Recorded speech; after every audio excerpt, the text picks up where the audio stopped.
Hello friends, welcome to our channel. இன்னைக்கு பதிவில் இட்லி தோசை மாவு இல்லாத நேரத்தில் சுவையாக ரொம்ப டிஃப்ரெண்ட் டேஸ்ட்டில் வீட்டில் இருக்க பொருட்களை வச்சே ஒரு அட்டகாசமான ஒரு சுவையில் ஒரு பிரேக்ஃபாஸ்ட் எப்படி செய்யலாம் அப்படின்னு இன்னைக்கு பதிவில் பார்க்கலாமாங்க.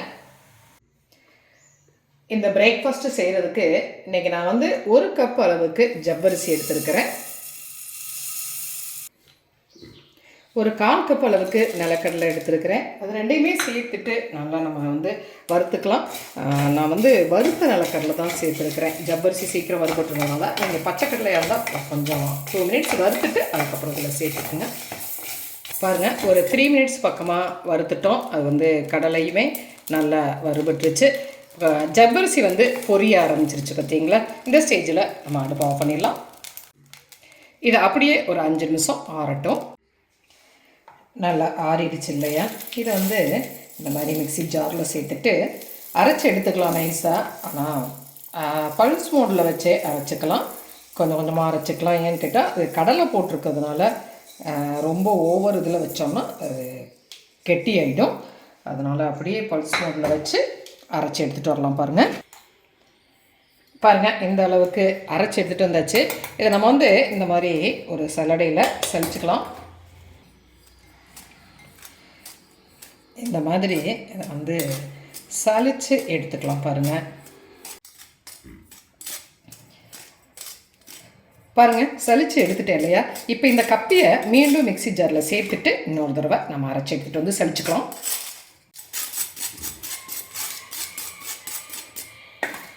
பாருங்கள், இந்த அளவுக்கு நம்ம அதை சலிச்சு எடுத்தாச்சு இல்லையா. வேஸ்ட் இல்லாமல் கப்பி இல்லாமல் சலிச்சு எடுத்துக்கிட்டோம். கொஞ்சம் பெரிய பவுலுக்கு ட்ரான்ஸ்ஃபர் பண்ணிக்கிறேன்.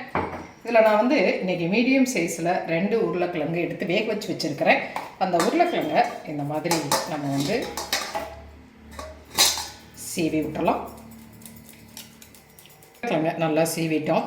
இதில் கருவேப்பிலை நான் கட் பண்ணி வச்சுருக்கிறேன். மிளகாயையும் மெல்லிசாக கட் பண்ணியிருக்கிறேன். வரமிளகாய் அதையும் இதோட சேர்த்துக்கலாம். ஒரு 3 மிளகாய் போட்டிருக்கேங்க. 1/2 டீஸ்பூன் ஜீரகம் சேர்த்துக்கலாம். 1/2 டீஸ்பூன் உப்பு சேர்த்துக்கலாம். சேர்த்துட்டு இதை நல்லா பிசைஞ்சுக்கலாம். இது அதிகப்படியான தண்ணி இதுக்கு தேவைப்படாது. அதனால் ஆரம்பத்தில் நீங்கள் தண்ணி சேர்த்த வேணாம். முதல்ல நல்லா சேர்த்து பிசைஞ்சிட்டு அதுக்கப்புறம் தேவைப்படும் பொழுது ஒவ்வொரு டேபிள் ஸ்பூனாக நம்ம தண்ணி சேர்த்துக்கலாம். நல்லா கலந்துட்டேன். இதில் ஒரு 2 டேபிள் ஸ்பூன் அளவுக்கு தண்ணி சேர்த்துக்கிறேன். சேர்த்துட்டு பிசைஞ்சுக்கலாம். இப்போ இன்னுமே ஒரு 2 டேபிள் ஸ்பூன் அளவுக்கு தண்ணி சேர்த்துக்கிறேன்.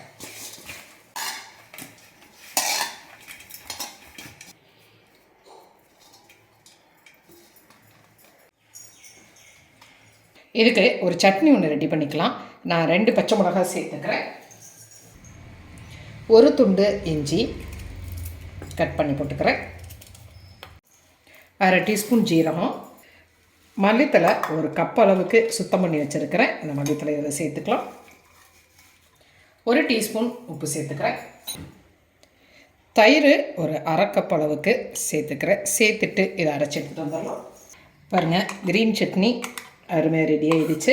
அதை நான் பவுலுக்கு மாற்றிக்கிறேன்.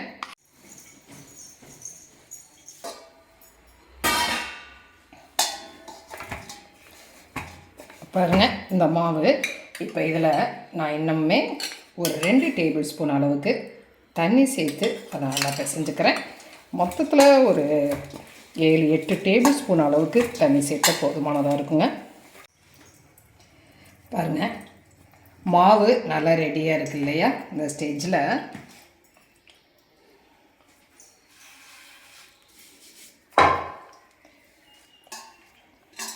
இந்த மாவை நம்ம கொஞ்சம் கொஞ்சமாக எடுத்துக்கலாம்.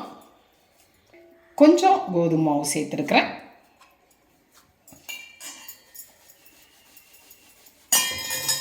இந்த மாதிரி மாவை தேய்ச்சிக்கலாம்.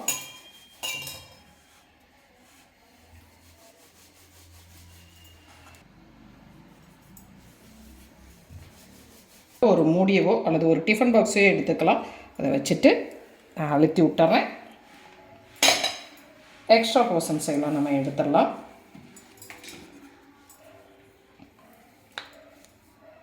பாருங்கள், இந்த அளவுக்கு ஒரு திக்னஸோட நம்மளுடைய அந்த பரோட்டா கிடச்சிருக்கு. இதே மாதிரி நம்ம எல்லாத்தையுமே தேய்ச்சி எடுத்துடலாம். பரோட்டாஸ் எல்லாமே இந்த மாதிரி தேய்ச்சி எடுத்தாச்சு. அடுப்பில் தோசைக்கல் வச்சுருக்கேன். கல் காஞ்சிருச்சு. இதில் வந்து இந்த பரோட்டா நம்ம ஒவ்வொன்றா போட்டுக்கலாம். அது வந்து ஒன் சைட் வேகட்டும். வெந்ததுக்கப்புறம் நம்ம திருப்பி விட்டுக்கலாம்.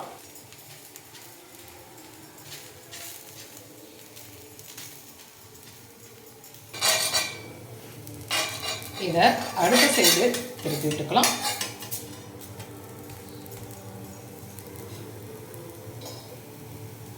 ப்ரெஸ்ஸில் லைட்டாக நம்ம வந்து ஆயில் அப்ளை பண்ணிக்கலாம்.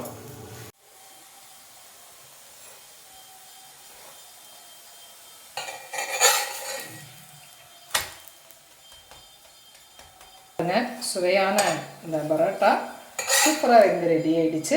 இந்த ஸ்டேஜில் இதை நாம் எடுத்துடலாம். இதே மாதிரியே எல்லாத்தையுமே நம்ம போட்டு எடுத்துடலாம்.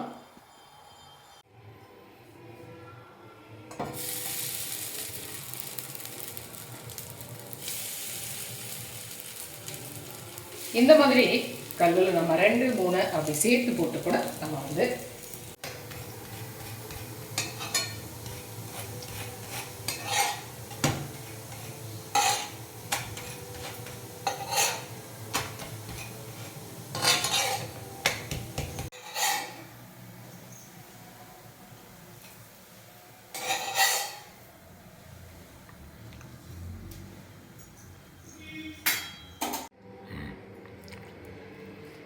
பார்த்தீங்களா எவ்வளவு சுவையாக ஒரு மொறுமொறுன்னு ஒரு பரோட்டா, ரொம்ப சாஃப்டாகவும் மொறுமொறுன்னும் ரொம்ப சூப்பராக ரெடியாக இருக்குங்க.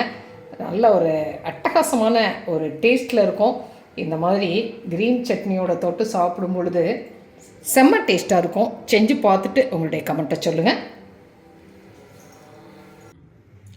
பார்த்தீங்களா ஒரு நல்ல டேஸ்ட்டில் ஒரு ஜவ்வரிசியில் ஒரு பரோட்டா ரொம்ப டிஃப்ரெண்ட்டாக ஒரு அட்டகாசமான டேஸ்ட்டில் ரொம்ப குயிக்காக ரெடி பண்ணிட்டோம் இல்லையா? இதை செஞ்சு பார்த்துட்டு உங்களுடைய கமெண்ட்டை சொல்லுங்கள். இந்த பதிவு உங்களுக்கு பிடிச்சிருந்துச்சா சப்ஸ்கிரைப் பண்ண மறக்காதீங்க.